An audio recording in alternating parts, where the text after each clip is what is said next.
what's funny, and I think about your shirt here, I can take if you say Huber, I can name all those guys. Yep. If you say Miami Township, I can name all those guys. I love that. That's awesome. That's why I like this shirt so much. Because it's Thank you. Oh yeah, that's cool. this guy, that's this guy, that's that guy, or There's still plenty of available on the store if anybody's listening. today only. But and even at FDIC Firehouse, and I can name these guys, which to me, like I said, that's why I like the shirt so much. I love that, man. That really paints a picture, though, about the type of career you have and the investment you put in and the return you got too to make those friendships. And Dave, you're the type of guy, when we met, I'm very passionate, very into the job, and we're going to get into a lot of your teaching and instructing and the different groups and so on. But when we met, like, you could just tell, like, when you meet certain people, there's just a real love for the job. And then not only do they have a love for the job, but they have a love for the job, but the people that make the job good.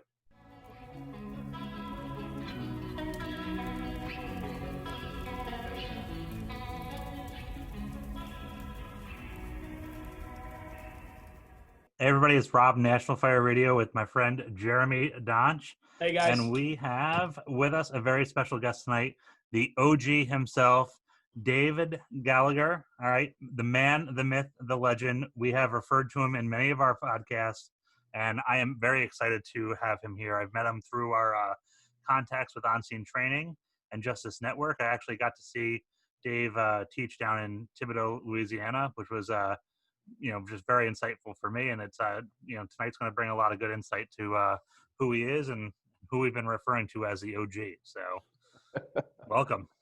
Thank you very much. He's chuckling already. Dave, that's quite the intro, brother. Yeah. Well, thank Dave, you. I just personally want to hop into and say thanks. Don't forget to tip your waitress. I will say that, Rob and I, we cherish your friendship, and you have been a supporter of National Fire Radio and what we've been doing from day one. And I just personally want to thank you for that. And I am so excited to have you here tonight for the 2 years that we've known each other since we started. And that's really when our friendship started. I really don't know your story. And so I'm excited tonight. I know pieces of it, and I know a lot of the connections and the matchmaker that you are. But I would love to really get into the story and really hear where it all started. And maybe you could take us down that road. Maybe give us a little bit of background about yourself for our listeners to understand your pedigree and where you came from.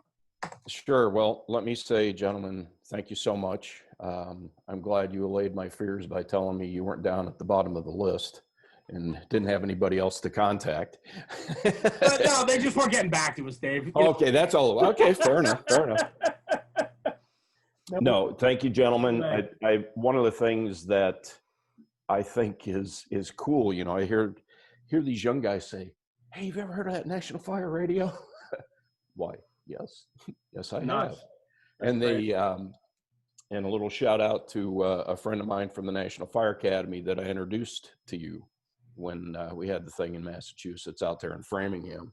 One of the guys on the RIP program, Jay Lucier, and I was like, "Hey, you want to meet Jeremy?" He said, "I felt like a 14-year-old girl." Oh, come on. That's outrageous. Oh, but you guys are the miracle of social media, being able to get a message out, and an honest and true message, like you said, solid brothers doing solid things, with all of the static and chaff, and us old guys are like, what is the big deal? What's going on here? Type of thing. You guys bringing that to the table is huge. And personally, thank you for letting me be on here. Oh, of course, man. Thank you for the hard work that the two of you do. And I think one of the things that always struck me is you get out and get into it. You put your hands on it. You touch it. You show it. It's like down in Thibodaux with Rob. He's right there, and he's, and he could say anything in the world, but being able to take the information and I got to tell you, there is not a doubt in my mind, Jeremy, the things you show with the apparatus and the little innovations here and the little innovations there. I'm telling you, there are drills running in diamond plate all over this country because you took the time to say, to show this. You know, it's like, we really need to try this type of thing because it would work for us.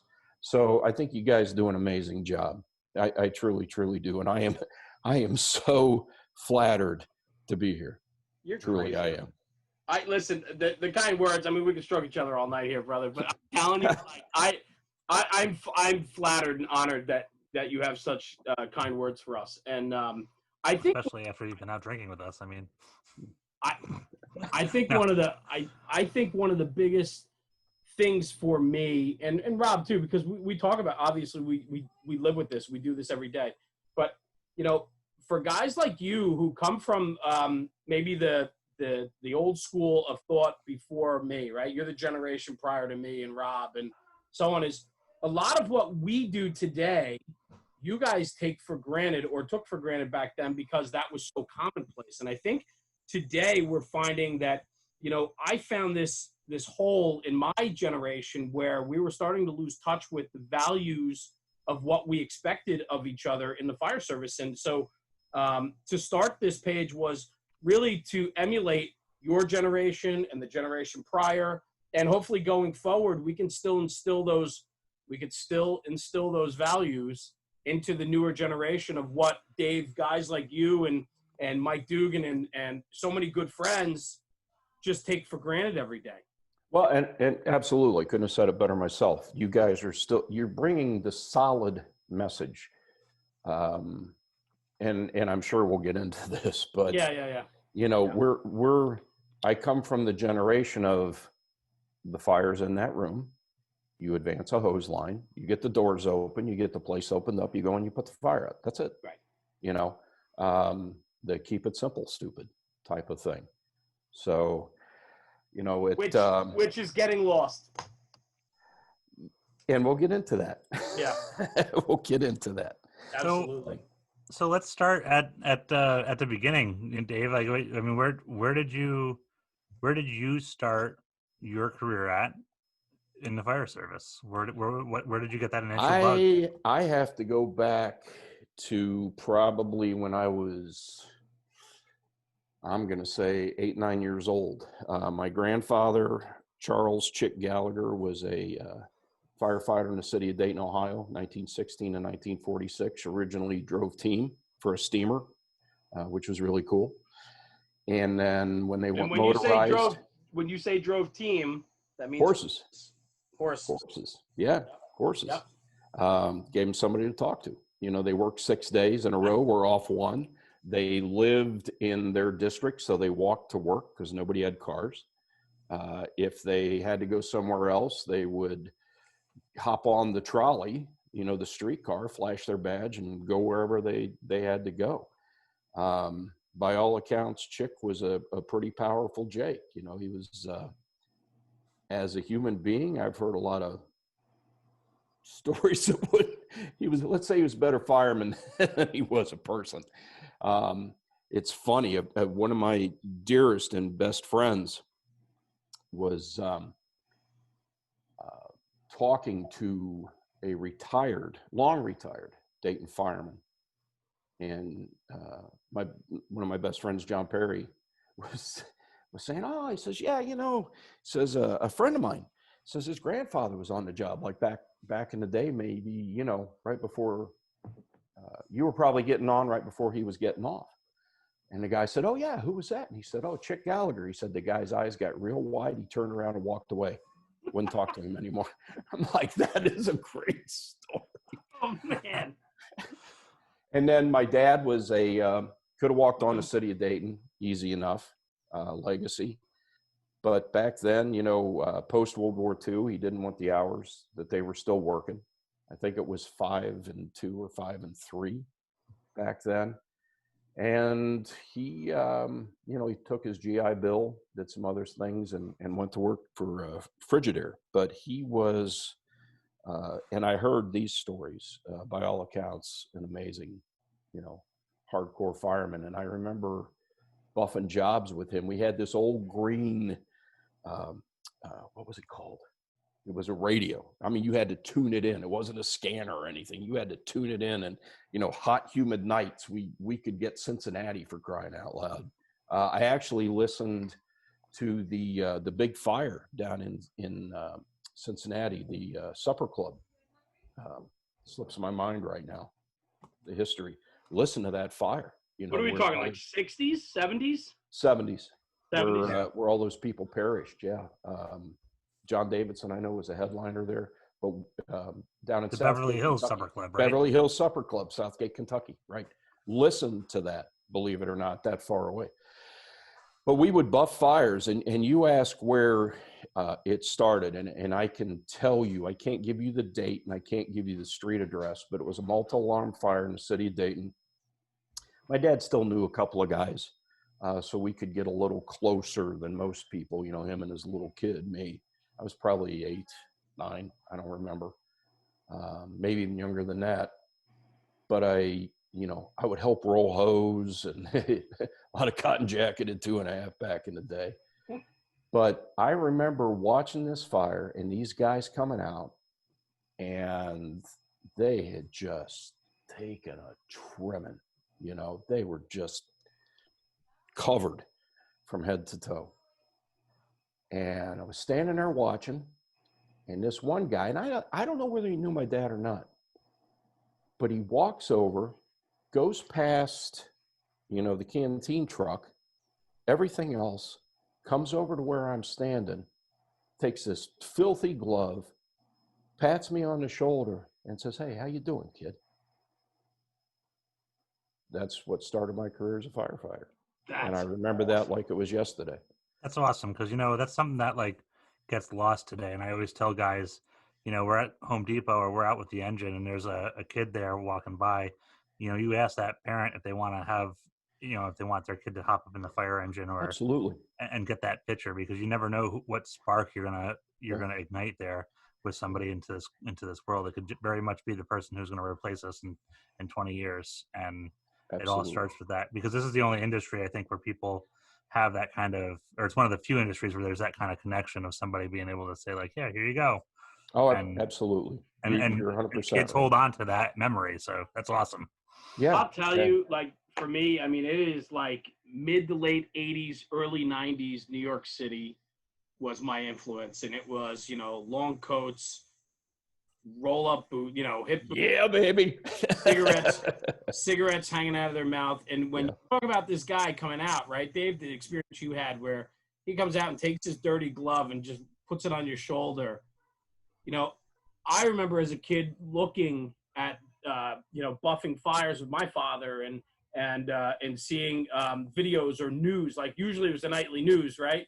And it was like, you see these guys just coming out of these buildings, and they are just, I mean, men of steel, right? I mean, they're Superman. And as a kid, I mean, I remember being so influenced by that, saying, like, that's the type of guy I want to be. I mean, that guy, you know, he's just, you know, mightier than mighty, you know?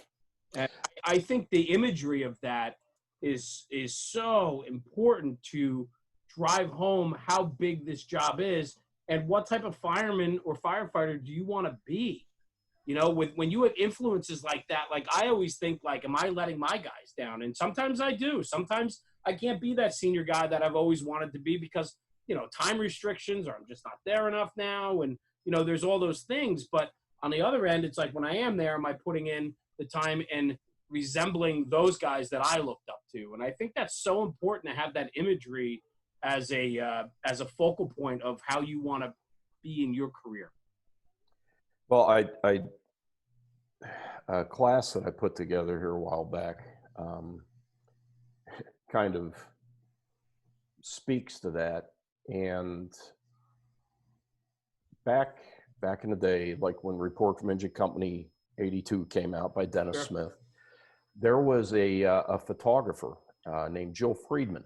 Yes. And I want to say that was probably 75, 76. I can't remember when her book came out, but it was called Firehouse. It's like a coffee table book.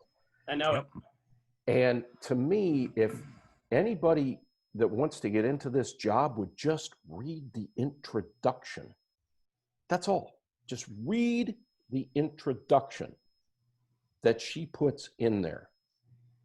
And we'll probably get into this later, but I actually attached that to another group of people who I've become associated with that I see a lot of commonality with. Yeah. And those of you who know I'm big into rodeo, and especially the professional bull riders. And I am very honored and blessed and proud to say one of the top cowboy protection bullfighters, Frank Newsom and the PBR, were friends. I took his class a few years ago and learned how to fight bulls.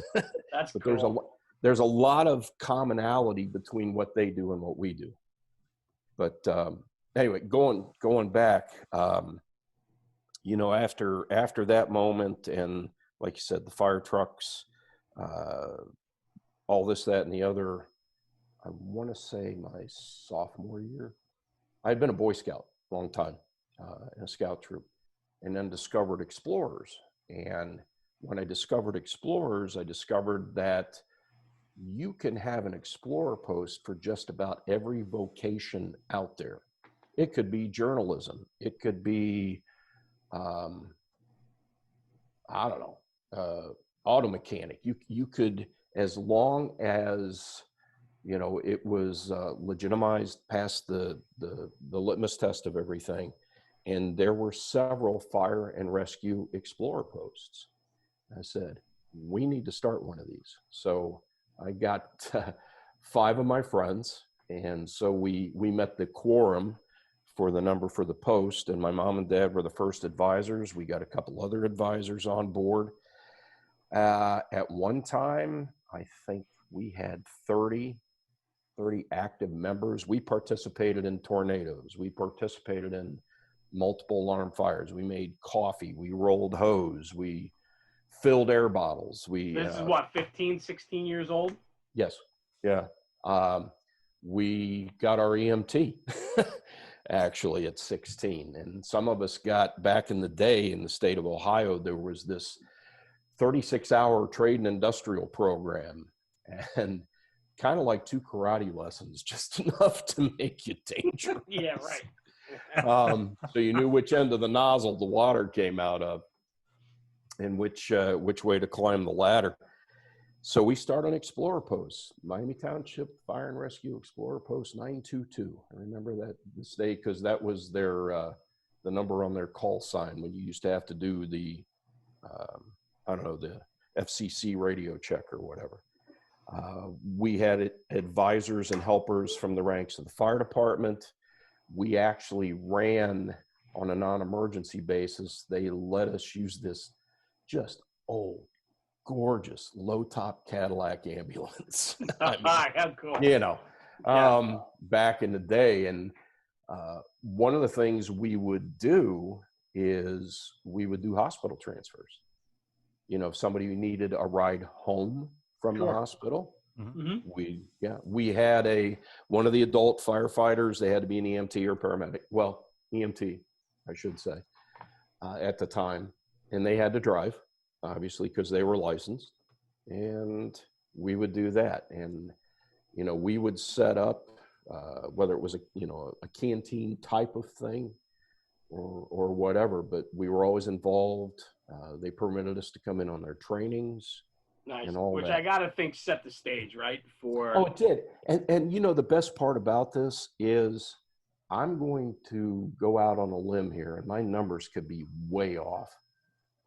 But I remember, I believe, by the time all of us had, you know, grown too old for it, so to speak, and was looking forward, I want to say like 90% of our members were either firefighters, search and rescue people, RNs, something in that. I think we even had a couple of cops, but it at least, you know, set the stage for all of that. And it was pretty amazing. And then when I started to to get into it. We're talking back in the days of Johnny and Roy, man, in KMG 365, you know. KMG 365.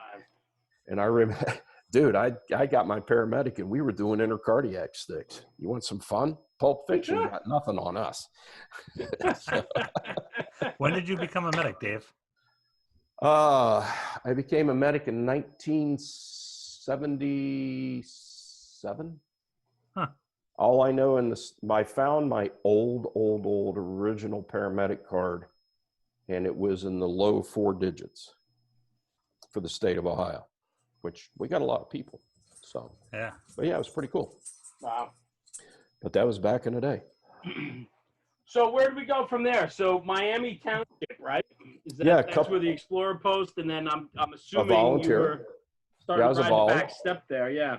Oh yeah, it was cool. I had a 1967 Ford Mustang, and the people who are geeks for lights and sirens and stuff, I had my Federal Director, and I had my big 184 4-beam light on top of those big 4-beam 184 lights on top of that little Mustang. So, it drew so much power his headlights didn't work. Yeah, they used to say you could pick up the light and watch the car spin around. I like that. But you know, I had it endeared me to the volunteer fire service forever. And that particular group, you know, we had a parade piece that won every year. You know, the stuff we would do with it. We had these old 61 and 63 Porsches, conventional cabs, but it taught me the value of, and that's, I think, where I learned the comradeship and the brotherhood part of it back in the day.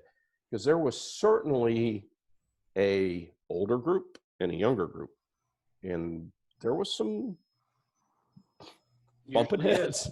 Usually it is. But I think the stage has to get set for guys when they're younger, so that as they go on in their career, whether they stay in that same department or they move on, if your first interactions are not what is desired, you're going to have a tough time adapting as you go on. 100%. Yeah. You know, and you go back to the volunteer ranks, and one of the things I cite is the volunteers, they don't have to be there. If they get treated poorly, it's like, I got stuff to do. See you, bye. So it takes a special group leading that volunteer contingent to make it palatable, to make it worthwhile, you know, and whatever psychology thing you want to do, you know, the need to feel needed. So, and that's a lot of participation.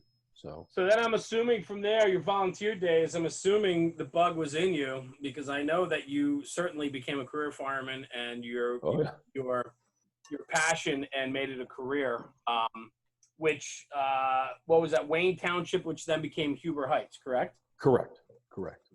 You know, and going back to something we had talked about a little bit before in back to the Miami Township days, you know, my first work in fire was with them. Yeah, talk about that. We were up all night. We'd had a really bad, I joined, my 18th birthday was on a Friday, so I couldn't get sworn in until Monday. So that would have been the 18th. And then, you know, a couple of this, a couple of that, all this, that, and the other. And then the night before I graduate high school, we had this major grinding auto accident on the interstate right next to my high school. So they're cutting a guy out of a semi all night back in the day. And we're talking before the days of even hearse tools. I mean, we're talking Blackhawk porta powers. We're talking air chisels. Yep. Yeah. Saws, you know, and all that back in the day. So we're up all night. I think I got home at 4 a.m. Then bang, the old Plectron. If you remember the suitcase radios, the Plectron goes around 5:45 for a working fire. And remembering these guys are volunteers. They're getting ready to leave for their day jobs, you know, their real jobs. And we had this thing where the first person at the station drove. The second person at the station, no matter who, rode up front. Right. Third person rode the back step, and if you were fortunate enough to go from there. I was the second person. So I'm riding up front. I have little to no actual experience. We crest this one intersection, look up the hill.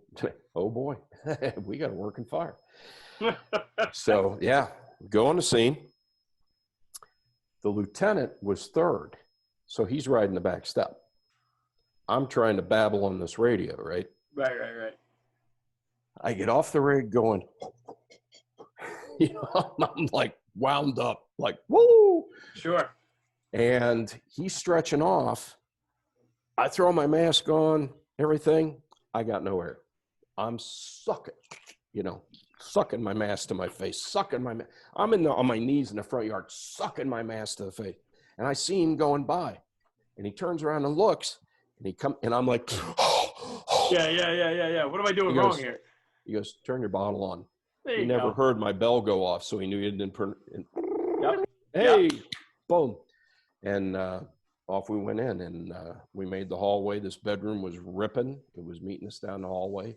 1.5 inches, Akron dial of gallons, 95 GPM. Yep. 3/4 boots, no hood, orange rubber gloves. I think I had a Nomex coat. And and if I'd have got burned, I probably wouldn't even known. Yeah, that's The adrenaline was pumping. You're through the roof. Yeah. That's what a great introduction though, right? I mean, you were around it, but then to get your first run like that, I mean, that is just awesome. Yeah, and so then we get back to quarters, and it's cleanup. We had a lot of overhaul. We got to clean up a lot, right? And my dad's there, and the station chief says, you can go ahead and leave. And I said, I can't leave. And he says, well, you've got graduation rehearsal you need to be at and by like 8 o'clock, right? Right. And I said, no. I said, I can't leave. And he's like, no. He says, you need to go. I didn't shower. I didn't, nothing. So go to this, this auditorium and sit down between two girls who were like National Honor Society girls. Right, all done up, right? Yeah. Bad. Thank heavens it was, it was just a rehearsal, but it was, that was the first go around. And then, a few more after that. And then in 78, I left there, got my first full-time job, tested at City of Fairborn, Ohio, where Wright-Patterson Air Force Base is. Hey, what was the hiring process like in 78? I mean, was it civil? Written test. No, it wasn't civil service. It's just, okay. It's weird. I've been going through a bunch of stuff we're trying to clear out. I found the copy of what you expect the physical agility test was going to be. Okay. What you could train for. Yeah. So it was a written test and then a physical agility test. Gotcha. And stayed there a year. How was the job was it in high demand in 78? That was a very interesting time. There were, and you being familiar with New York City, when was the strike? I don't remember. 75? Yeah, it was late 70s or? 70s, yeah. A lot of people, had, it had been shut down, proposition, whatever, here, there, and whatever. Right. A lot of places were shutting down, no hiring. They were laying off. I tried 66. Wasn't there another one? That was that was transit strike. I thought there was one in the 70s. Yeah, I think you're right. It did. It was late 70s. I just don't remember when. Yeah. Okay. And I could be wrong. So somebody listening will probably know better than me. But nobody was hiring. None of the big cities were hiring. But right. What was going on was the demand for EMS. That was huge. The the Johnny and Roy thing, the evolution. Sure. Well, they have paramedics. Why don't we have paramedics? And the curious part of all this was City of Dayton, Ohio, was the last place, I believe, arguably, in Montgomery County to get paramedics. They got EMTs, but they didn't get medics. So you had all these suburban departments around them that had, that were getting medics. Yeah.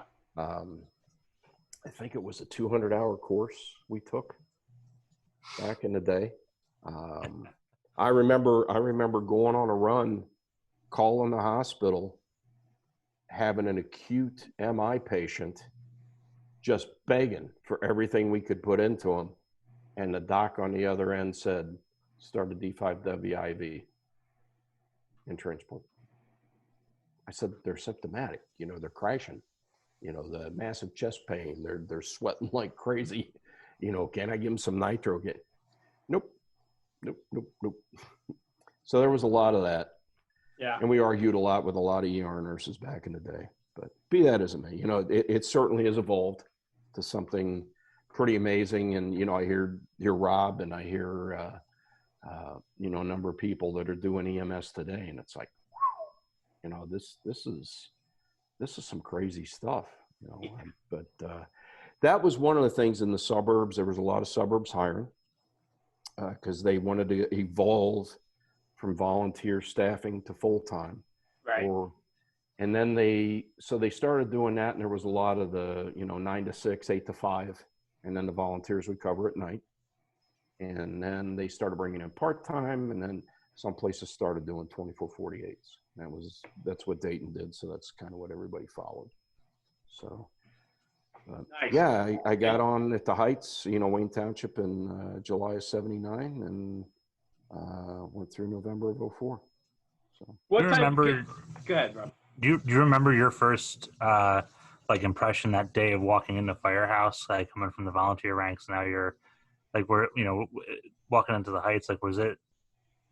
Well, I went from the Volleys. I went from the Volleys to Fairborn, and it was very different. They hadn't hired anybody new in quite a while, and 3 of us got hired, 1 for each shift. These were some old school dudes, man. My lieutenant never wore a pack, and usually when you were banked down to the floor, he was smoking a cigarette right next to you. I mean, he was like one of the guys in report. Oh yeah. He was like one of the guys in report from Engine Company 82. And that's where I met, everybody says they have a best friend. Well, I'm God's blessed me with a couple of best friends. Like I said, John Perry before, he helped me raise my kids. Mikey Mall, task force leader for the Ohio Task Force. He was on the Heights. He was at the Trade Center and all that. And somebody you probably have heard of in passing, a guy named Bob Swick in the Bob Swick ladder drag. Yeah, and yep. Despite what anybody says, Bobby invented that back in the day, back in the 70s, out of necessity. Ran a one-man ladder company for years and years and years, and that's what he started doing, right. And I know a lot of people have claimed that, but that belongs to him. And then the video that I'm confident you guys have seen, Baby Chelsea, where the guy shows at the window with the baby and hands it out to the guy. And that's Bob Swick. That is one of my best and dearest friends. That's where I met Bob, and that's where we became friends. We had a recall one night, big old 2-story Victorian, High Street. I can even remember that, the High Street fire. Recalled, dead of winter, everything was freezing. We even had plectrons, even though we were full-time for the recalls. Plectron pops off, recall fire, report to the scene. And they didn't do that very often. He'd usually report to the station, So went to the scene, and this place is, oh man, it's pushing smoke like hot fudge. Not a lot of flame, but this thing, it would have been a classic for Dave Dodson and Art of Reading Smoke, or now Phil Josie saying, okay, tell me about this. And you're going, oh, this thing was just, right. And you kind of went, type of thing. What was going on was the second floor had been illegally subdivided. Right. They put partition walls, right? And the fire is in these bedrooms. You can't see it from the hallway, type of thing. So the crews were going in front door, straight up the stairs to the second floor, but they couldn't make the turn because, like, you know, it's blowing over their heads, so they can't make the turn. And even if they could, they couldn't get to the seat of the fire. So you were kind of spitting into the wind, so to speak, right? So Bob is like, all right, there was a ladder, and I hope I do remember this correctly, Delta side, second floor. And there were some Fairborn explorers with an inch and a half playing water through this window. It was all smoke. There was no fire. And he's like, what are you doing with that? And they're like, and Bob was, Bob's a force to be reckoned with. I mean, Yeah. you look in the dictionary under salt. Yeah, his picture's there. And he starts up the ladder, and I'm like, I can't let him go alone. So he gets to the top of the ladder, and it's just crap pushing out of this window. Neither one of us have air packs because, one, either the air ran out, or the old days, 70s, the packs were frozen. The exhalation valves were all frozen up. Right Pat Fire was there. They're trying to get stuff done, fill a bunch of bottles. Well, Bob's like having none of this. So I follow him up the ladder going, this is what my old man want me to do. And we're up there. He rolls the window and goes in. And I'm like, aha. Showtime. Yep. Either you do or you don't. That's right. Like, oh man, I can't believe I'm doing this. I roll the window and go in, and I get hooked on what's left of a sofa, springs and crap. And I'm like dragging this sofa across the hall. And he's like, give me more line. And I'm like, wait a minute. You know. Oh my gosh. We drag some more line, and I finally get loose of the sofa. I'm hollering at the cadets, more line, more line. And what happened was he got down far enough, we're pushing in far enough, where he could get the fire knocked back into one or two rooms so that crews with packs could finally get up and make the turn and get in. Now, he puts the line down. He and I both walk down the stairs and out the front door. And I was like, well, that was pretty cool. So, yeah. But I can only imagine the faces of the guys that have been trying to get up the stairs for 20 minutes, right? But the thing is, if you knew Swick, they weren't surprised at all. Right. It was like, yep. But even so, man. And then, and then to be a part of that, like that's. Oh, yeah. It was huge. You know? It was huge. Yeah, that's cool. But and for you, though, that's a gut check, too, man. I mean, that was you know, I blew black crap out of my nose for a week. Yeah. Oh, easily. I went back to the station, and my coat was a teepee. Yeah. It was that frozen. Yeah. Oh, yeah. It was great. That's great. That's pretty wild.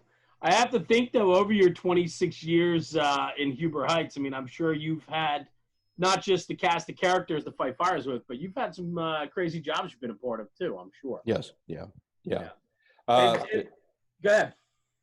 So the Heights was the administration from the Heights actually came out of a suburb in Franklin County, which is in Columbus. And I will say at the time, Franklin County and the city of Columbus was very forward thinking. They were the first county that I knew of that started a countywide numbering system, that started automatic mutual aid. They were very aggressive as paramedics. I mean, these people were intubating and doing stuff that everybody else was, or they were, let's just say they were doing some very, in their purview, right, in their protocols, but very aggressive stuff that Montgomery County hadn't quite gotten to yet. And I think that's because, you know, you had Ohio State there, you had, you know, Go Bucks, for you Michigan fans. You had a lot of, just a lot more forward thinking, I think, from the city of Columbus. But there was no doubt that had an influence on our organization and our department. My chief at the time, my late chief at the time, really started pushing for automatic mutual aid. It was how big of a department was Huber Heights? At one time, I think we had, when I started there, we had 20 but we had 80 part-time. Okay. So you would have a core group of 2 or 3 career guys, and then you'd have 2 or 3 part-time guys. So it's like two and two, 3 and 2. Like what was? There were nights I could put 2 on the medic, 3 on the engine, and 3 on the truck. Okay. You know, or if we were, and I also had, when I became a lieutenant, I also had the latitude that if something sounded good, you know, I could kind of mix and match for whatever. But it was the first department that I was involved with that ran a dedicated truck company 24/7. And on the north side of Montgomery County, on the north side of the city of Dayton, we were the only 24-hour career fire department. So if you think of a clock, we kind of sat at 11 o'clock. Right. And if it was the next county up in Miami County, you know, the Bethel Townships, the New Carlisles, or you went west of Montgomery County, Harrison Township, Butler Township, Vandalia, et cetera, it was kind of great because we had a full-time truck company, you know, and that's where I fell in love with truck work. Yeah. I was like, this is cool. I can dig this. But what was neat back then, and we had a department immediately to our south. It was Mad River Township that eventually became Riverside. Dude, back in the day, because they were the jurisdiction between us, to a degree, us and the city of Dayton. Dayton wound up annexing so that we were neighbors. But there, man, Riverside, Mad River, woo, we fought a lot of fire down there, dude. And what was nice was we were the only full-time truck outside of the city of Dayton. Right. So we got to go to everything. Yeah. And it was, you know, I had a lot of great guys. You know, it's funny that talking about all these different places, you know, whether it was Fairborn or Miami Township, Mass Fire Academy, OSTA, ADT, Huber, you know, whatever I've been involved with. What's funny, and I think about your shirt here, I can take in, if you say Huber, I can name all those guys. Yep. If you say Miami Township, I can name all those guys. I love that. You know, awesome. And that's why I like this shirt so much, because it's Thank like, you. oh yeah, that's cool. this guy, that's this guy, that's that guy, you know. Or There's still plenty of available on the store if anybody's listening. Today only. But and even at FDIC, Firehouse, and I can name these guys, which to me, you know, like I said, that's why I like the shirt so much. I love that, man. That really paints a picture, though, about the type of career you have and the investment you put in and the return you got too to make those friendships. And Dave, you're the type of guy, you know, when we met, I'm very passionate, very into the job, and we're going to get into a lot of your teaching and instructing and the different groups and so on. But you know, when we met, like, you could just tell, like, when you meet certain people, there's just a real love for the job. And then not only do they have a love for the job, but they have a love for the job, but the people that make the job good. And 100%. You certainly personify that. And I thank you for that, because it makes me want to be better. And you, I never even thought of that with the shirt, right? When we came up with that, you know, it was just the logo. And yeah, it's the Band of Brothers, you know, kind of idea. Right. And all that. I mean, yeah. It is right. And ask a military veteran to paint that picture, and they're going to tell you those names.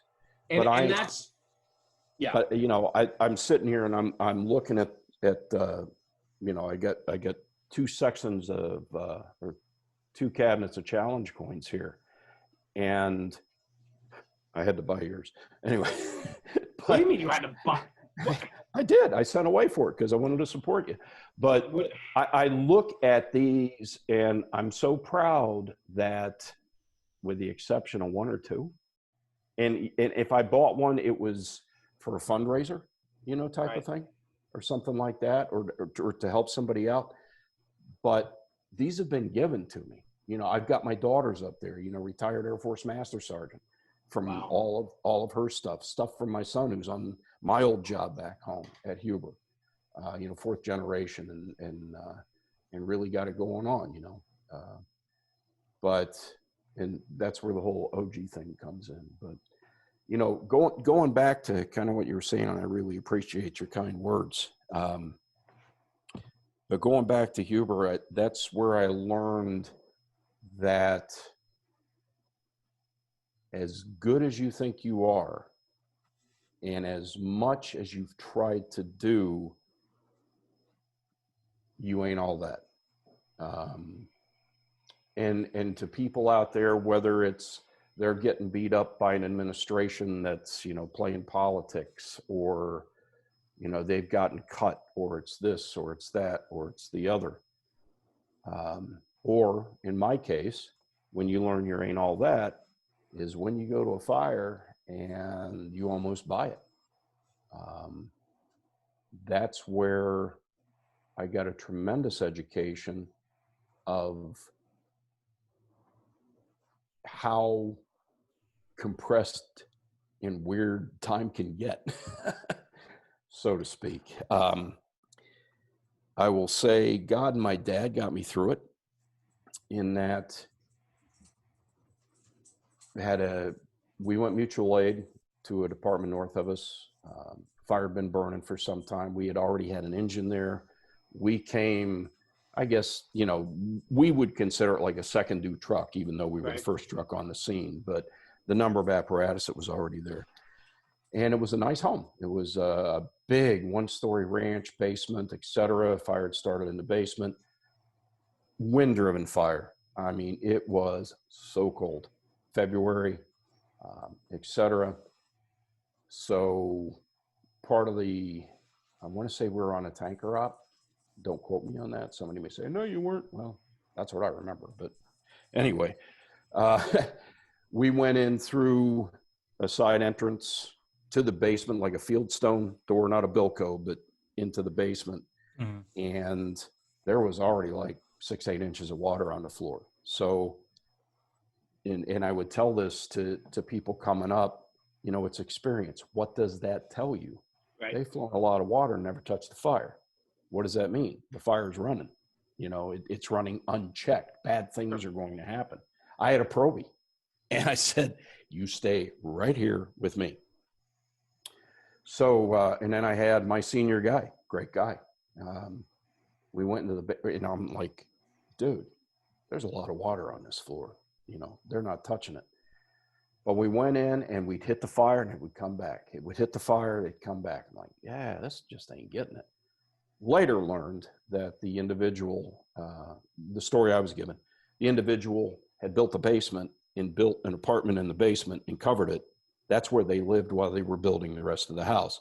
Gotcha. So you essentially, more so than a regular basement, you had, you know, closets and cubbies and all kind of stuff. But, and again, I would go back to, and my dad kind of taught me this.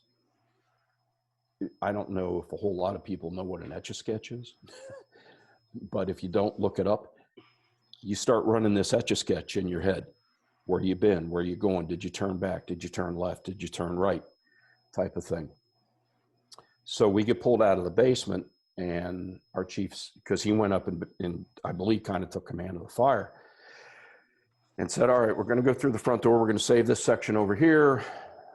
Go through the front door. And there was this, we could see ahead of us, like into the, I'm presuming, kitchen dining room, you know. All of a sudden, this big ball of fire. Well, what turned out happening was the back of the house had fallen off. You know, and my senior guy comes up to me, hits me on the shoulder, and says, did you see? And he's gone. I mean, like, you know, you wave the magic wand and he's gone. And I'm like, and your mind goes, wonder where he went. Hello. And I got the probie behind me. And I would not ordinarily take the pipe because I was the boss. You know, you're not supposed to do that. This one just didn't feel right. Yeah. So I got the probie behind me, and I got two guys pumping hose, good dudes. Two brothers, actually. One that was on our department, another one was planning on getting on our department, but he was on another mutual aid fire. And the weirdest thing, and if if I was talented like my wife or one of my daughters that could draw, I'd draw it for you right now. I looked in where the wall met the floor, there was a hole, and I could see orange. And I thought, well, isn't that odd? And then the next thing you know, I was gone. Really? And the floor let go, and I hit.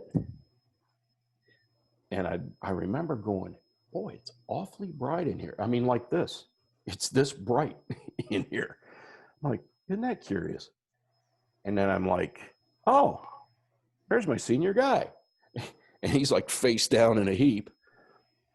And then I went, oh, so this is what happened.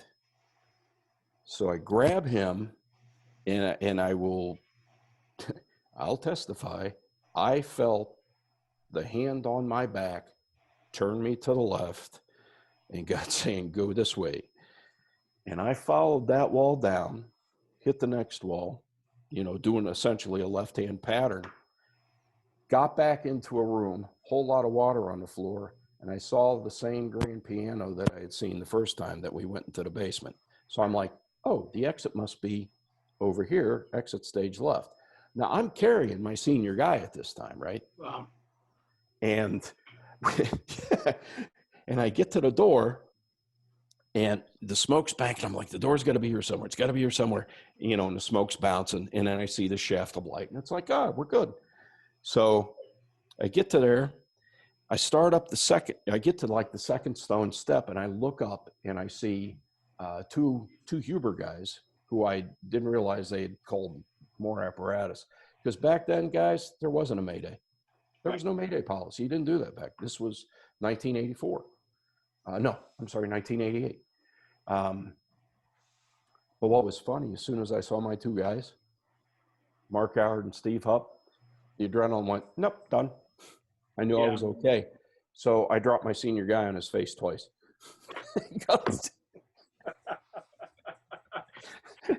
It was like, at that point, he's just happy to get out of there, I'm sure. All I'm getting out of him is, and I was like, boom. And I'm like, wait. And I tried to pick him up again. That wasn't happening. Yeah. And boom, dropped him on his face. And I yelled up, I said, hey, Howie, you give me a hand here? And they looked down, and they were like, I learned later that the guy that was at the door had been an Army Ranger medic. He was at Grenada and stuff, one of the brothers.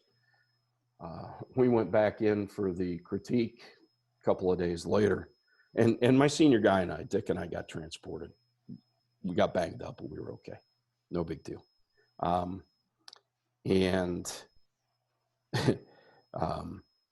he kind of looked right through me.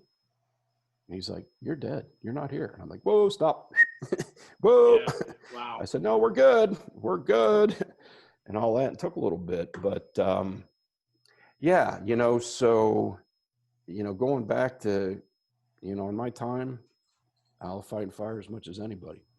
But it's like, one of the best guys, one of the best guys in the business, Mike Galliano, from the Fab bunch out of Seattle, the Go No Go.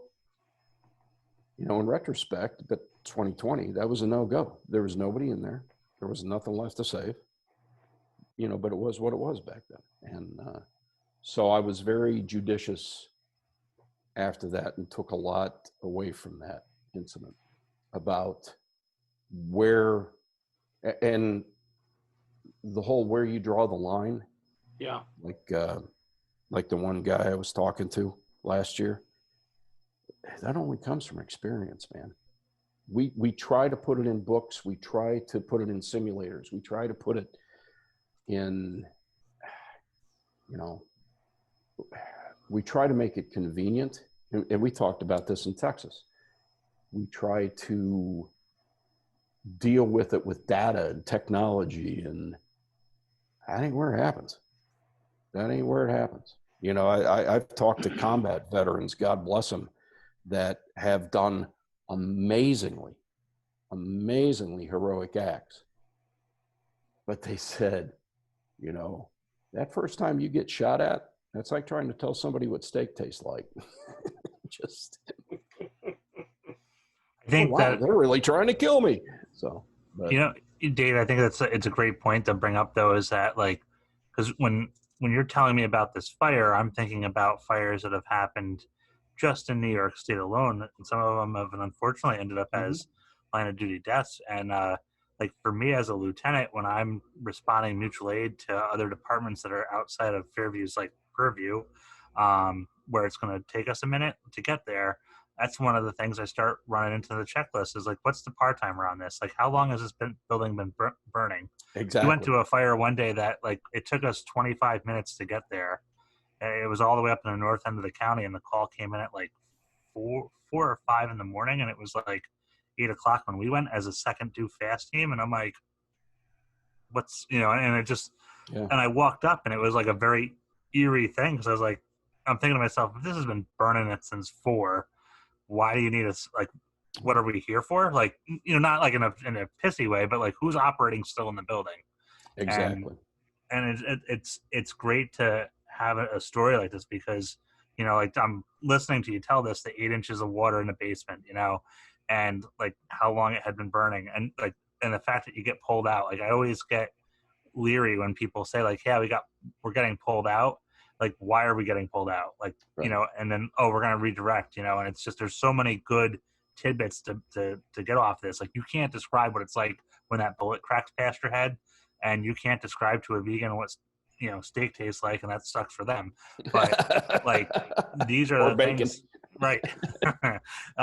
But these are things that, like, for anybody that's out there listening, like, it's that checklist to start going through because, like, I'm always a believer of mental visualization and kind of preparing yourself. And so like hearing this helps prepare the mind so that if you're starting to see these things, hopefully I agree something with you. kicks off. And for you to share that story is a huge benefit. And like Dave said too, though, right? I mean, take him back to his first fire where he was 18 and made the push. I mean, he would have never noticed there was water on the floor. Nothing. Right.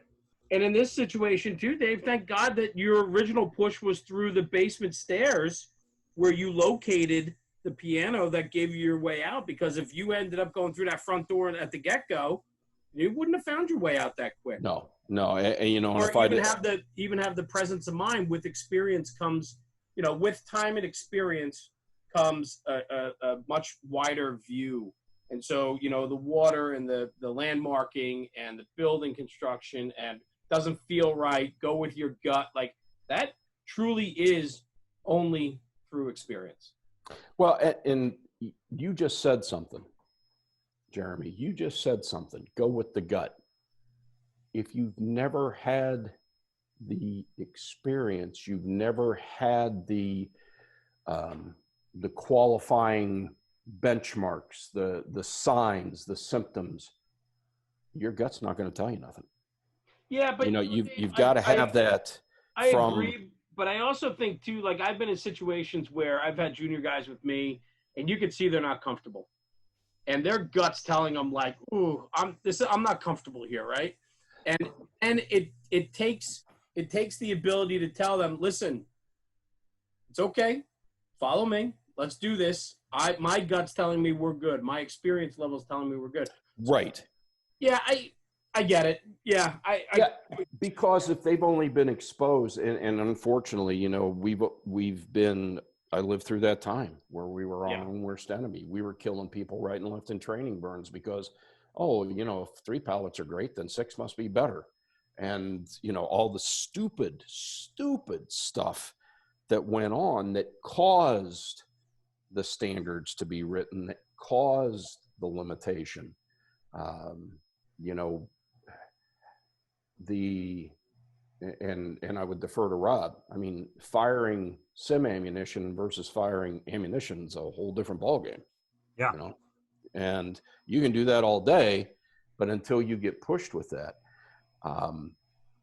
there's a couple of good books out there. One, Colonel Dave Grossman, called On Combat, which I think is one of the best books that any aspiring fire service leader, and don't confuse that with being promoted to lieutenant or captain. that senior guy, that leader in the company, that leader in the station, should be mandatory reading. I think, you know, stuff by Jocko Willink and Babbitt, that should be required reading by anybody who aspires, because we don't have great ways of teaching leadership anymore. And you know, I've seen it frequently. You know, I had a situation where had recruit firefighters in one scenario, in one place, concrete and steel burn building, pallets, straw, banked down to the floor. You know, the torches were doing a great job with what we wanted. This was not the individual's first training burn, but they get in there and they stop. And I'm thinking, all right, you know, they're stopping, they're listening for the crackle. They, you know, what they can see, what little lights coming through, you know, they're seeing which way the smoke's traveling. We're going to run upstream and this is great. And I'm like, well, what are you doing? You can move now. And they're like, well, it's smoky, I can't see anything. And you just want to go, I'm going to go to Taco Bell. But, you know, but there again, who trained you? You know, where is this coming from? Because it is real. And I'm just not sure we've got great ways to teach people that, like you said, that gut feeling. And I always talk about too, Dave, we talk about it a lot, is how do you teach initiative? I mean, you can teach skills, right? Yeah, that's on Amazon, apparently. I'm telling you. Oh, man. Yeah. Whew, nice one. You good? Oh, yeah. Initiative? What's that? It's like, how about we do this? Well, you didn't say to. Oh, sweet Lord. You know? Yeah. But there is that disconnect. And, you know, now more than ever. And, you know, and we have to find a way to work with it, not against it. And we as a fire service too, have to change and adapt also to the way people learn today versus the way they learned 20 years ago. And you're 100% correct. And and like you said, in Texas and such, we've discussed, you know, the generational thing. Our day, if you didn't have the initiative, you know, it was like, well, we already ate supper, I don't know what you're going to do type of thing. And today that would be considered cruel. But one of the things I think, you know, and I'm no expert at this part of it, but I've toyed with that idea. And I thought, well, geez, maybe if you just say, all right, here are 3 options. Which one do you think would be best fitting in this situation? People aren't stupid. They obviously think they're brilliant at certain things. You know, they're very savvy when it comes to certain aspects. And it's like, all right, well, you have this, this, and this. Which do you think would fit this situation the best? And maybe more scenario based, et cetera, is what we have to look at. But yeah, you know, I'll tell you this though too. Real quick, Rob. I just say this. I feel so good though with National Fire Radio, how we get to get around and meet all these people. And I'll tell you, man, there is unbelievable talent out there. Young, aggressive, initiative-oriented firefighters out there. And so when we talk about this newer generation, I think we got to look at who's teaching them. What did you say before, Dave? Yeah. Who taught you? Right. Who taught you? Right. We're teaching these guys. We're teaching. Right. And they're a direct product of that. And that's why I said, you know, what you guys are doing is stunning, is absolutely. But it is exciting. It is exciting to see the Stephen Ellers of this world who, you know, is a younger guy who just gets it, wants it, is hungry for it. And there's a lot of those guys out there. And I think their stories need to be told. And I think younger guys need to look at them and that they're shining and leading a path to say, like, listen, man, we don't need to be the millennials. Let's not be titled or group to a group. Let's just perform. Let's just do the job. Let's just love this job. And let's make those relationships. I mean, that's what it's about. And you guys know better than I. I'm not sure who said this, but I believe it's one of the ones that have come up in latter day. Don't be on the job, be into the job. Right. And that's huge. And that's huge, because I think that's another thing too, is that I don't know that they've been permitted, I don't know, to have pride in something. Because if you have pride in this, if you're proud of this, then that means somebody else isn't. And it's like, no, it doesn't work that way.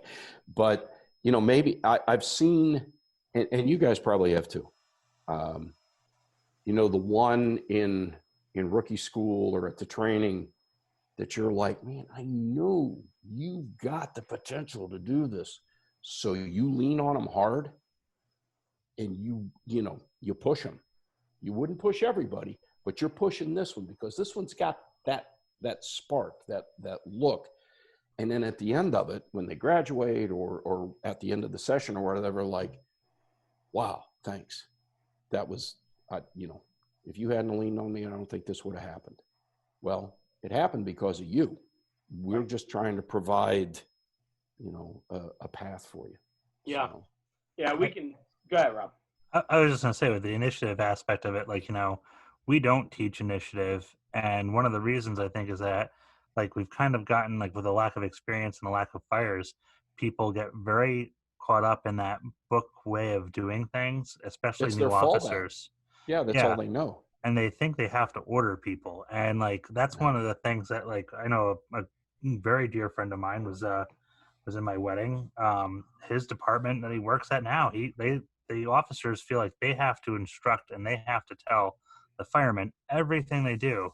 And I just can't imagine being a captain and thinking or a lieutenant, and that's what I have to do. And then I got the position just because daddy was the chief. Like, it's like me, I tell my guys, like, whoever's working on my group that day, if it's overtime, it's like, there's going to be a lot of it right now, but like, they know what the expectation is of me as their officer. And, like, initiative is part of that because we don't have the luxury of not taking initiative.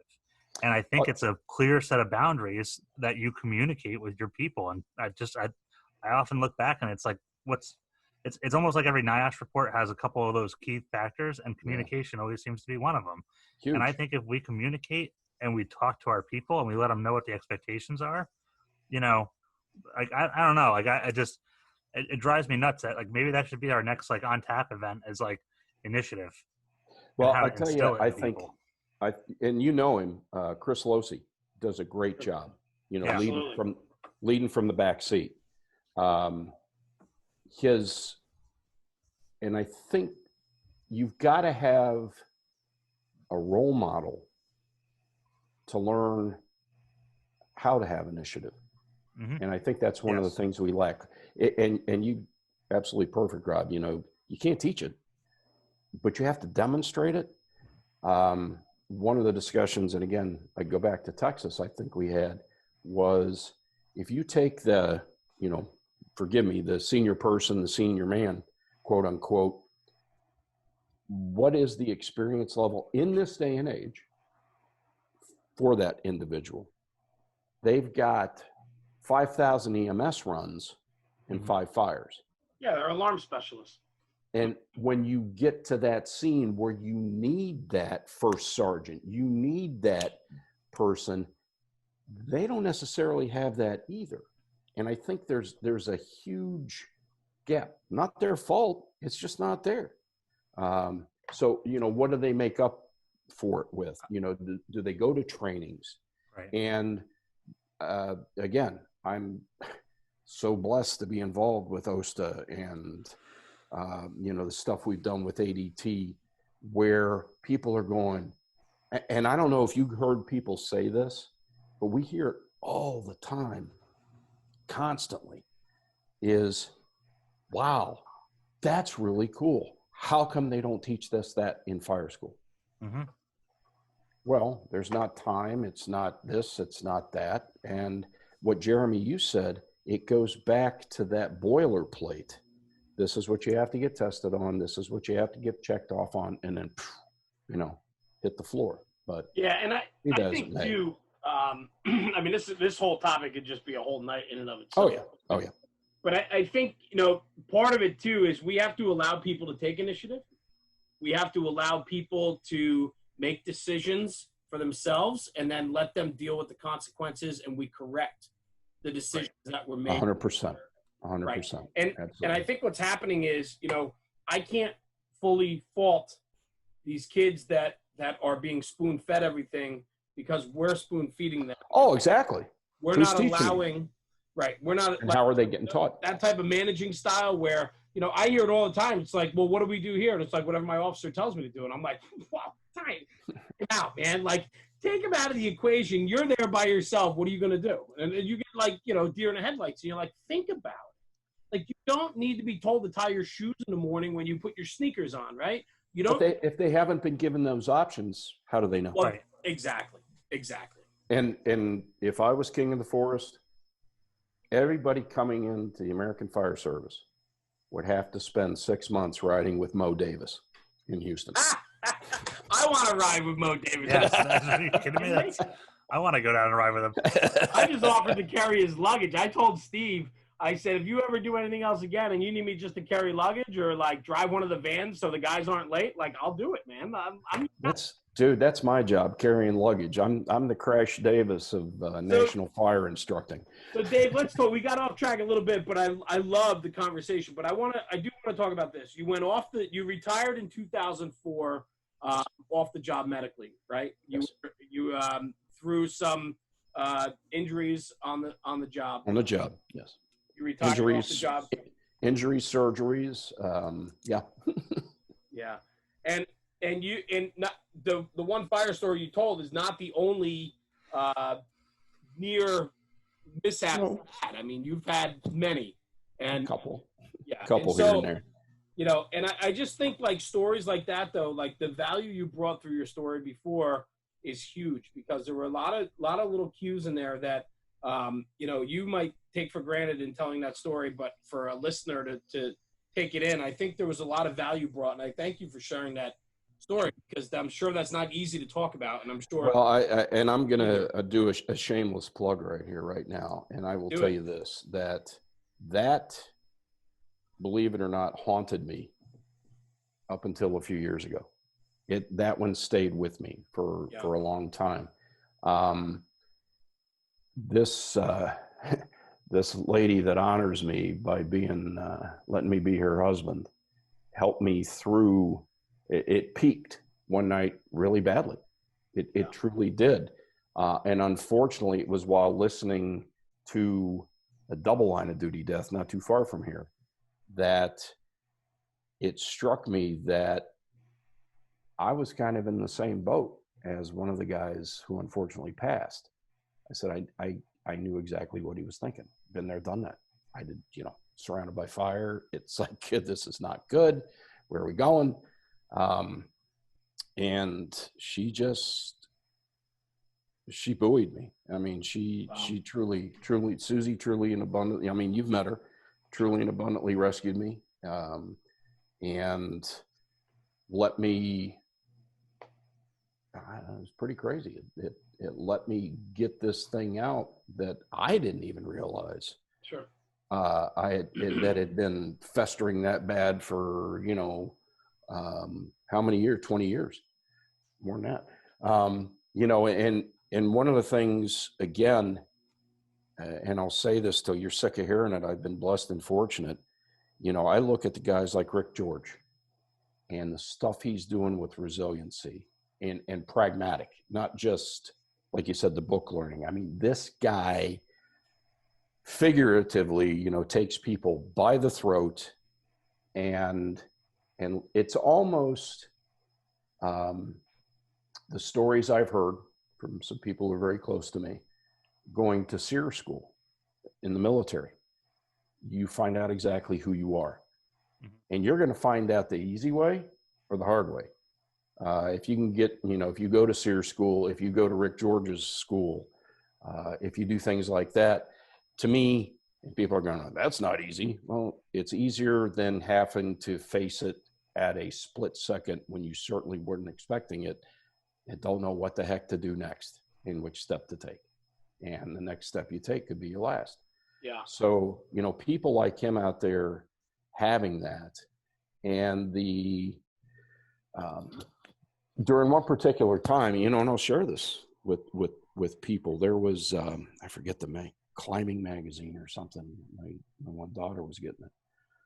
And I should tell people, besides Susie, you know, we've got this tremendous blended family, my son and 2 daughters and Sue's 2 daughters. And what's cool is if we were all together and you didn't know us, you'd think it was all one family. So we're incredibly fortunate with that. But she got a magazine, and there was a guy that had written an article about PTSD from a mountain rescuer position. And I would tell people out there that if you've got that 1 or 2 or maybe more or whatever situation, because he was spot on. You know, you sit there and you're having dinner with your wife and the TV's on, or, you know, you're watching TV or whatever, and you're chatting, and all of a sudden you quit talking because you're looking at the auto accident they're showing on the 6 o'clock news, the double fatal, the triple fatal, the drowning, you know, the this, the that, the other, and you go and you focus and you can relive sight, sound, smells, everything. And then, you know, when they break to go to sports, then you're like, and you start eating again, and they're staring at you like, what was that? What was what? Yeah, it's a big deal. But what I learned from the article was it's okay to remember. You're always going to remember. We got that hard drive in our head, but you don't have to relive. And when you can detach from that, things get a lot better. Yeah.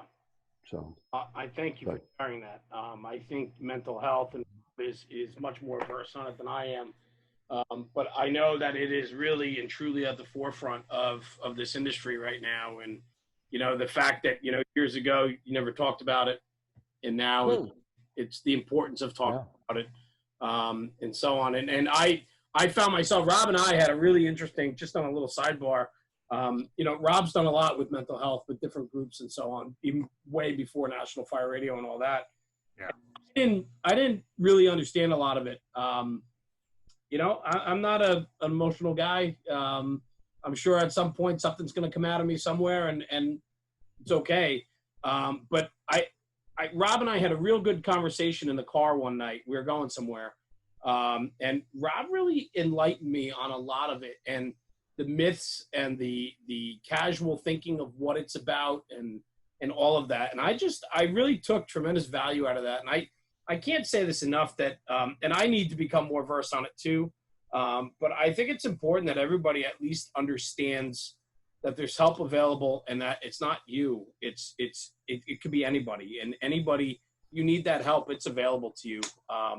And I think it's just so important to talk about and so important to throw out there, because we're just losing too many people due to these deals. Yeah, and I think that goes back to not unlike what you were just saying. You know, the generations handled it differently, and it was, you know, put up and shut up. And I think a lot of times they don't understand, you know, we're great at building walls. Yeah. Oh, we are huge at building walls.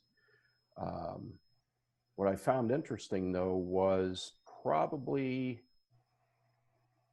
after about 10 years of being retired, I noticed the walls started to come apart a bit.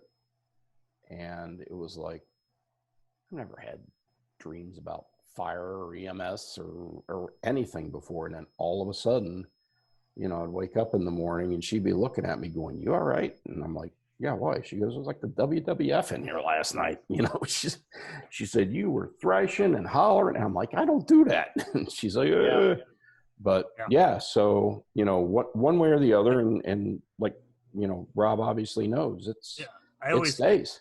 I always tell people that, especially in retirement, because like I worry about my retirees more than anybody. Like, I mean, if there's a group that because they'll say like Jeremy will say like, "Hey, I'm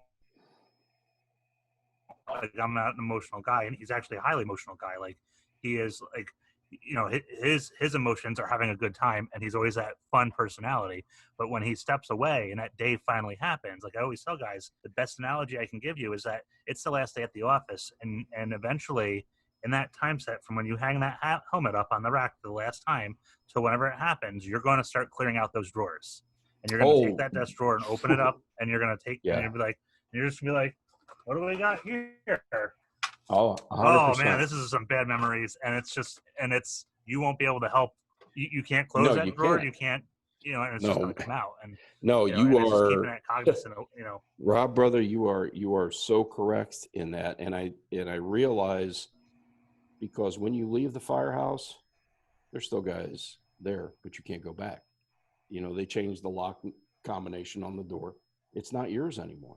It's what we have, this thing that it makes us who we are. That's who we identify with, because the neighbor doesn't say, oh, Dave is the up the street's the roofer. It's like, oh, Dave the fireman, or Rob the fireman, Correct. Jeremy the fire. You could be retired 10 years, get a DUI, cause a crash, and be on the news. It's going to be Joe Schmo, retired fireman. It doesn't leave, and people wonder why we think it's part of us and why we carry it along so much. But no, Dave, the other side of this coin too, though, right, is all these experiences that you've had over 40 plus years in the fire service, whether on the line, whether volunteer career, whether through instruction and training. You really put this. Not only did you have to battle your struggles with dealing with all the memories and incidents that you've dealt with, but you've also now taken that and brought it forward to educate others, right? I mean, you're so heavily invested in training now. You're so heavily invested in teaching and trying to better the industry by promoting the brotherhood and promoting training. I know that you're big into RIT operations, firefighter safety and survival. You work with on-scene training. You're part of the Massachusetts Fire Academy system, where you're teaching all levels of it and doing instruction on all levels. I'd love to talk about your background. We alluded to Texas a bunch of times through this, where we really had some good times together with Affordable Drill Towers and Steve Sanguidoce, and so on. But maybe talk about life after the firehouse, right? I mean, we're just talking about how everybody retires and moves on, and it's what you do now, right? And the legacy that you're leaving. I think you're leaving an incredible legacy. And I'd love to talk about it a little bit about what you're doing. Fantastic legacy. Well, once again, you guys flatter me. You must be hammered already. Poland Spring. Oh, you can't see it. It's the green screen. So, I don't fish and I don't golf. That's great. The weird thing is, and I think maybe Rob and I've talked about it, but the only hobby I really have is I do Civil War living history and reenacting. And then I had to sit down one day and really look in the mirror and go, you went from a job where you slept with guys to three nights a week to where you sleep with guys on the weekend. They're, I was like, okay. Yeah. But no, I tell you, I got involved with the training aspect of it. A good friend of mine, Mark Chubb, who I was on Huber Heights with back in the day, he was a part-timer, incredibly brilliant individual, actually went and was in the second or third tier of command in New Zealand Fire Services, but fire protection engineer, par excellence, was involved with FDIC, and for whatever reason, forwarded my name to them. And I got a call from Bob Pressler. And I had met Bob at FDIC as an attendee previous years. Actually, we were both heading for the same cooler at the old Indianapolis Union Hall back in the day. And I see this Rescue 3 shirt, and I'm like, the Rescue 3? He says, yeah. So anyway, met him a couple of times after that, et cetera, et cetera. Him, Mike Lombardo, I mean, some of the guys that have just had the major influence on training, et cetera. From back in the day. And I get this phone call from him wanting to know if I'd be interested in teaching at FDIC. At first I thought I was, okay, I only live like an hour and change away. So if I, do you need help stuffing rope bags, filling air bottles, whatever. but he wanted me to do some truck company operation stuff, and essentially that's how I got started. Was with him, and as far as that goes, and the met some amazing people, as you guys well know, in that world. 6 of the instructors back then, firehouse, fire engineering, a lot of same instructors, people crossed over a little bit. 6 of the instructors from the FDNY perished at 9/11. So that was, very personal for a lot of us, obviously. Yeah. But kind of got my start there. And a guy named Greg Einsfeld from Rescue 3 was in our group. I learned more about forcible entry in one weekend than I had in however many years. Awesome. Just practical stuff. And tried my best to pass that along. Met guys, Greg Falkenthal, guys out of California, guy's still a good friend today, Johnny Forrestal. He was on Rescue 1 in Boston at the time. And then he evolved actually and went with Safe IR doing, thermal imaging. John's one of the most advanced, him and Bobby Athanas from Rescue 3 and Bobby Canavi, most advanced and brilliant thermal imaging people. The Godfathers, there's a lot of good people out there doing it, but man, they brought thermal imaging to the table for the American Fire Service, and kind of evolved from there. A couple of years later, after hanging around in the mezzanine at the Hampton with story time, you got the Presslers, Lombardos, Nicky Giordano, Billy McGinn, Andy Fredericks, all these guys just, man, you sit back, get a pizza, and they're telling stories, and it's like, this is amazing. Just to be the fly on the wall, right? Yeah, I called, as I alluded to, one of my best friends, Mike Mull, and I called my kid. I said, get over here now. Yeah. I said, get over here tonight. I said, we're going to sit in the back row, and you're just going to listen to fire stories, because you can't get that experience. We are never going to go to those fires that they went to, but you're going to pick up something every single time, and the Salkas and the Dugans and Rick Lasky and just all these people, the guys from Buffalo and the guys from Ray Hoff, Bobby Hoff, the guys from Chicago, just in all these different venues and different things. Just listening, to all this stuff. Champ. I mean, and I could say, boy, Dave, I would love to just scroll through your phone and see the contact list in your phone. That's what I want. But that's been the blessing for me. Like I told you, I made a list. I made a list here, just the Jim McCormick, Ray McCormick, all these guys that have touched my experience, my career, that I've been able in a good way to take something from and give it to my kid or give it to the classes or whatever.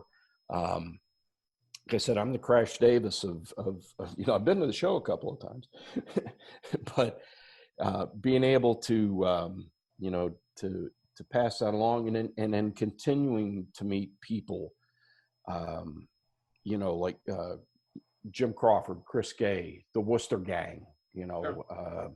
Kevin Maloney, Burt Davis, Mike McNamee, and all that. But Dave, there's something about your teaching style because you have a presence, and I watched that with you and Chief Crawford when I was down in Louisiana, and there are these other people who have influenced you, but you definitely have your own presence and tone into how you teach and instruct. Because, I showed up, take pictures, document training and document things and put it out there on National Fire Radio's platform. And I was like, all right, I'm going to pop in here with the OG real quick and see what he's doing. I'll be here for 5 minutes. And like an hour and a half later, I'm walking out of out of what you and Chief Crawford are doing, because both of you have unique experiences that you personally went through that come out, not directly. It's not like you weren't like, hey, this is what happened, or Chief Crawford didn't say this is what happened. But every student that comes in, there's something about your inflection and how you're instructing that, like, they know that you are not just some guy who showed up to the rodeo a couple times and says, yeah, I can ride a bull. So I mean, I think that's I don't ride them, I fight them. Yeah. But you're way too kind. I mean, I could sit here and tell you it's all smoke and mirrors, but I think every time I go out there, and and I appreciate what Jeremy says, I know who I've seen that it's like, this person, it's like you guys, this person's legit. They're telling me something that's valuable. I may not have the exact thing, but it's valuable and it's immediately usable. And I think, and in this day and age, I've had people say, oh, why don't you teach this? Why don't you teach? I was on the Ohio Task Force. I was, I had a great time there. I was a rescue squad leader back in the day. Learned a whole lot. But that's not, there's people a whole heck of a lot better, Can I put stuff together? Yeah, absolutely. But there's people a whole heck of a lot better than me to do that. Can I do engine work? 100% all day long. But you need to listen to John Newell, Ray McCormick, and some other people.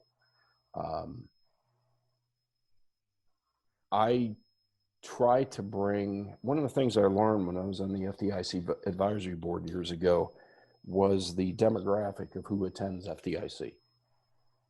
And I'm, again, going back to memory here.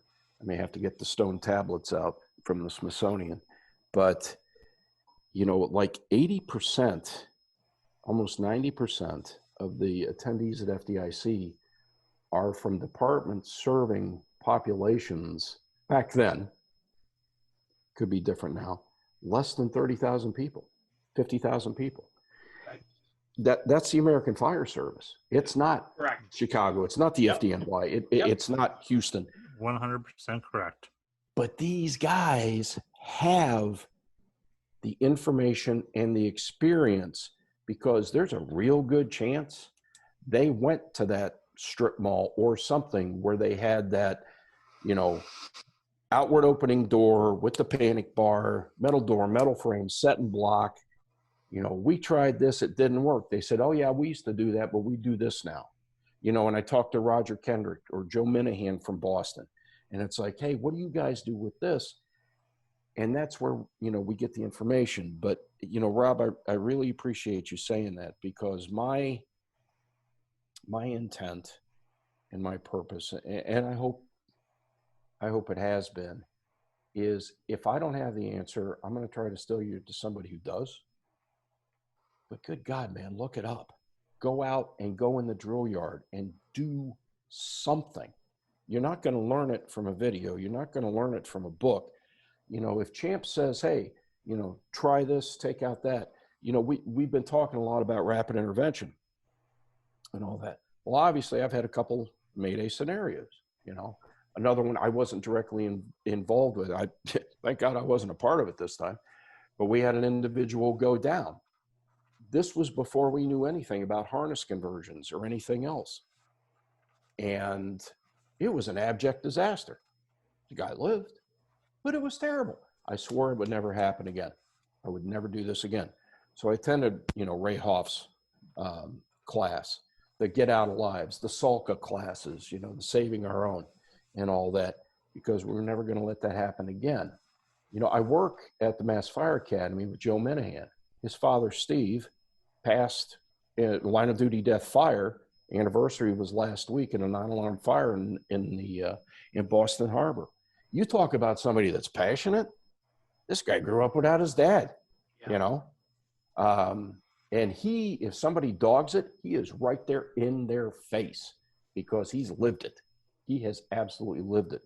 So I try to take all of these and whatever it is. The other thing is I try to stay in my lane. I know what it's like to try to get a down firefighter out. I can do force splinter, I can do laddering, I can do primary search, I can do some tech work. I try to stay in my lane. You know, and like when we went to Texas, when Steve called, he said, "Hey, do you know a guy?" I said, "Yeah, give me Eric Hankins to teach pumps. You know, give me Pags, give me Danny McCauley. You know, give me these guys to do this stuff because they are exceptional at what they do, and they have that panache. They have that je ne sais quoi to being able to look you in the eye, and you know they know what they're talking about. Yeah. And they don't talk at you. They talk Right. to you and they talk with you. And, you know, I was, and Richie Stack, I was so thrilled with Richie. I met him great for the guy. first time out there. He's Yeah. You know, what a guy. It's like, you know, give me these guys. And because I know these guys will make the difference from a training to a pretty significant experience. And, you know, watching some of the attendees coming back going, wow, I know they're going to keep that for the rest. But the best part is, who are they going to show? You know, And the people I get back to. Yeah, this could go on for generations. But I thank you, Rob, for what you say. It makes me feel that, you know, I look back on the legacy of my granddad and my dad, and that, you know, hopefully we're doing it the right way. And I want people, like I said, I forgive me. I know it's one of the up and comers. You know, be into the job, not just on it. So. Well, I like your statement. It's valuable and it's immediately useful. Because that's what I want. You know, I mean, that's why I ended up getting hooked in that day, because like, you know, I'm sitting there and I'm like, all right, this is just gonna be search rope, should be pretty easy. And you know, I'm sitting there like videoing this stuff. I'm like, well, I'm gonna be showing this to my crew. You know, this is, but like, that's exactly what it was all about. So I think because that's, like I suck at theory. You know what else we need to do though? We need to make sure that these younger kids know the names that you just rattled off for the last 5 minutes. Yeah. You know, there's becoming more and more of a disconnect in this fire service where who are the leaders for the next generation? I grew up reading the articles. I grew up reading fire engineering 4 times cover to cover each month, and then I would never throw it out. Now I read Mike's column and I put it on the back of the toilet and send it to recycling the next month. I'm going to be honest. It's not the same. It's a different world these days, right? And so we need to get that Rolodex of Dave Gallagher. We need to make that a living testament to who these guys are and the lessons they brought to the fire service so that people can learn the names and the theory and the practicality behind what they knew or what they learned, what they digested, and what they taught. And I think that there is a big disconnect today about who are the idols. We talked about it before. How do you take initiative without having a role model or a mentor? Role model. Yeah. Who are the role models today? I mean, I can't begin to tell you the first time, you know, when I was fortunate and blessed enough to be an FDIC instructor and strolled in and into the mezzanine at the Hampton for pizza. And I looked at this crowd and going, what am I doing here? I feel that way all the time with what we do. No, but I do. Dave, I'm being totally honest with you. And I guess I could get that. It's like a feeling. It is, but I tell everybody I carry their luggage. But that's right. But you know, that's one of the things where Aaron Heller and OSTA, Rusty Ricker with On Scene with New England Fools, these guys put that out there. And what I'm happy to see is they're not jerks about it, but they will call people out. You know, I remember when somebody started, you know, posting the garbage man doesn't get excited when he comes around the corner. And all of a sudden, you know, we were going to give him a day or two. And then it was like, yeah, who said that? Who said that? You know, where did that come from originally? Or if you put out the fire, you don't have to jump out the windows, you know, and that type of stuff. And we've seen stuff copied. And like I said, I like to stay in my lane, as it were, because we've seen a lot of people go a lot of places. I mean, I don't know squat about airport firefighting as an example. So I'm not going to do that. Do I know people that can do that? Sure I do. But it's really great that you say that, and hopefully some of these people take it to heart. I think part of the issue is, and we've got some cool retirees, you know, we've got guys that I wish, oh, for the love of God, I wish we could drag to seminars again. I mean, we got the Ted Corporandis that retired out of San Francisco. This guy saw some work, you know. We got the Mark Wesseldines out of the FTNY, you know, one of Andy's best friends. Jay Camella out of Oakland from back in the day. So much powerful information and great, just great instructors that, you know, and going back to my first attending FDIC, attending Firehouse and these hands-on sessions, I think that's where it became a driving force for me. I wanted to be immediately usable. You know, I don't, like I said, I suck at theory. Ask my wife. Theory is, no, I am not good at theory. I said, I drag my knuckles and it's black and it's white and that's it. But these guys were tremendous, you know, and they were there during the fires. There's a lot of people, I believe, from what I see, that they want to achieve, they want to contribute, they want to try to make things better, but they're not there with credentials yet because of what we go back to, the E word, the experience. And I wish they would go back. You know, what is George Santayana? You know, those who do not remember the past are condemned to relive it. Unfortunately, we see that from time to time. I've asked instructor classes, you know, level instructor 1 classes. I said, can you tell me about the Waldbaum's fire? Can you tell me about the Hackensack fire? I said, well, can you tell me anything about Coos Bay, Oregon and Hackensack? Nobody knows because nobody told them to care. So that's where you guys come in. You guys come in and say, because how many people can I reach just standing up, you know, bumping my gums in front of a class versus what you have to offer and can spread this out. And I challenge somebody right now, you know, whoever's going to listen to this, tell me, figure it out. Tell me what happened at Coos Bay, Oregon and Hackensack, New Jersey. You know, tell me what happened at Keokuk, Iowa. That's everyday fire department stuff. Over 90% of this country, that's everyday fire department stuff, right. You know? Manliness, I think I never pronounce it correctly. Manliness, New York. Yep. So I apologize for flubbing the pronunciation. Read what happened there. That's the way we get better.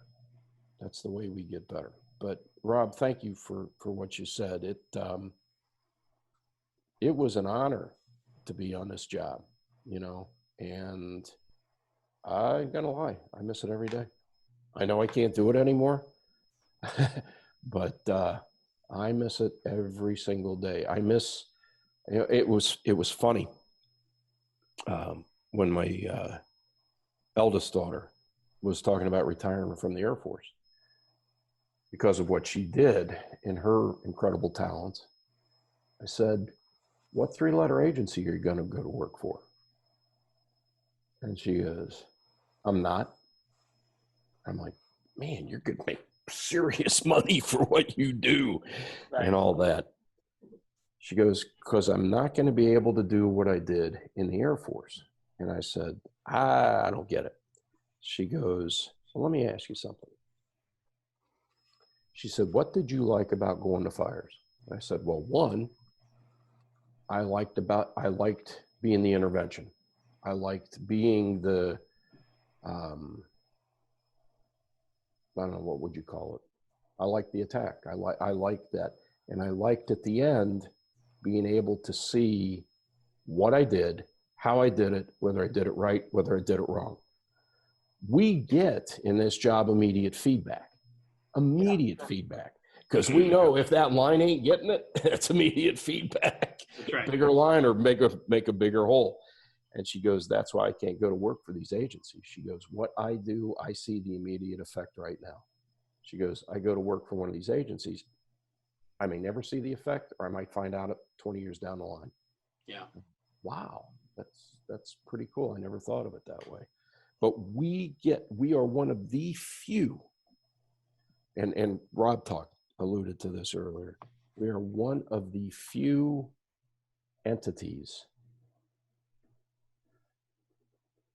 that get to see exactly how well we do right then and right there. And I don't know, I think it's pretty powerful.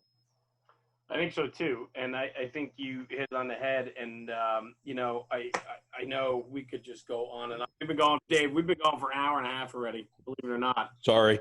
No, absolutely. All right. What I'm upset because I know we could go for another 6 hours. So we're definitely going to have you back on another episode for sure. But I do want to ask you a question before we kind of sign off and so on. And one, thank you for your real candidness tonight. I mean. You know, you certainly put it out there for everybody tonight, and I thank you. Behind everything you said tonight was true emotion, and you know that for me means the world. For you trusting us with your story, or a fraction of your story tonight. But I want to ask you this: and you're still so involved with the Fools organizations, with training, the different training groups, with affordable drill towers. And so many things on your plate. Where are we headed? How's the fire service? Are you enjoying it? And if so, what's the good? Because I think the job is still good. And I think, you know, talking to you tonight and seeing the emotion coming out of you and hearing the Rolodex of friends that you have, I want to take what you can offer and bundle that up and share that with everybody, because I think it's infectious. And I think that the relationships you forged over the years with the experience that you have, I think that needs to be shared. And I think that's what makes this job good.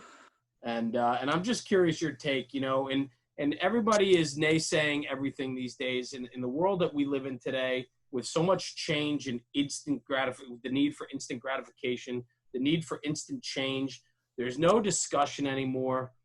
What can you tell me about the fire service that you see that maybe going forward you can instill some light or values into, you know, typically our younger listeners that are listening to us? I think as long as a line is properly charged, properly stretched, the doors forced, the vents done, to me, that's in my perception, that's the best thing in the world. We're making, people are still going to fires. People are still making grabs. You know, I think a lot of us, past, present, and future, you know, they want to be job town. They want to go to 3 fires a day. That's not the reality, but it is what it is. But as long as they are ready to do that, as long as they, and I know there are a lot of them that are ready, but I hope somewhere along the line they understand exactly what that means. Very dear friend and confidant, Dave LeBlanc, you know, it's about them. It truly is about them. And as long as an organization uses that as its mantra, I believe we're always going to be good to go. We're always going to be needed in some fashion. Will it change just due to technology? Will it change due to necessity? I don't know. Is it going to become the emergency service department? It may be, but somehow, someplace, somewhere, somebody's going to have to go in and make a grab under lousy conditions, and somebody's going to have to stretch a line and throw a ladder and get a door open and get the place opened up. And as long as there's that need for that one person, and wherever it may be, then I think we're good to go. And as long as there's people there to answer that call, then I think, that's, to steal your slogan, that's solid brothers doing solid things. And nothing gives me greater pride than to say, yeah, I was a fireman. Yeah. Outside of my family, outside of my family, but and I know there's going to be guys I know from back in the day going, "You're such a goof," as we all do, but we still are in contact. When I hear combat veterans talk, and I remember my dad's bomb group reunions. Dude, it's the same stuff. It's the same stuff, because somewhere along the line, something bigger than us hung in the balance, and we met it head on. Who said that? Dave Gallagher. No, somebody much brighter than me. I don't know, a philosopher. I don't know. Could have been whoever. You really don't know what living's like until you've almost died. And I think anytime we roll out the door, and the people rolling out the door today, the town here in Holton, Massachusetts, I've seen these guys work. There's some truly, truly great folks here. And I mean, people, and, I'm like I said, I'm incredibly mediocre, but people that I certainly would go down the hallway with, that I would certainly trust to do that. And if we can keep saying that about people we know, about the next generation, that you would go down the hallway with them, I think that's like hearing a combat veteran say, yeah, I'd share a foxhole with them.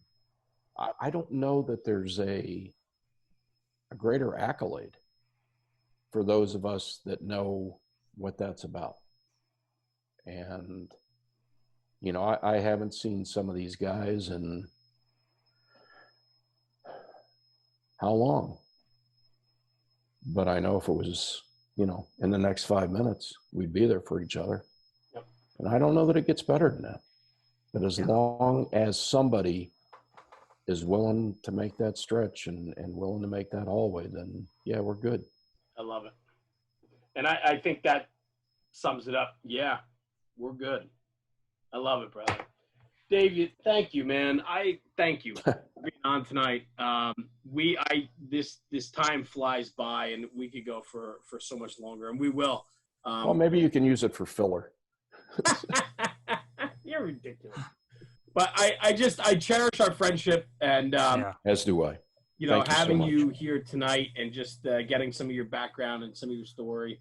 And like, man, you can hear it. You can see the emotion. You can see it in your face, and you can hear it in your dialect. You love the job, and you love everything about the job, and I think it's infectious. And I think that for you, go out and tell your story. Keep telling. Keep sharing that Rolodex with people. Keep putting people in key positions.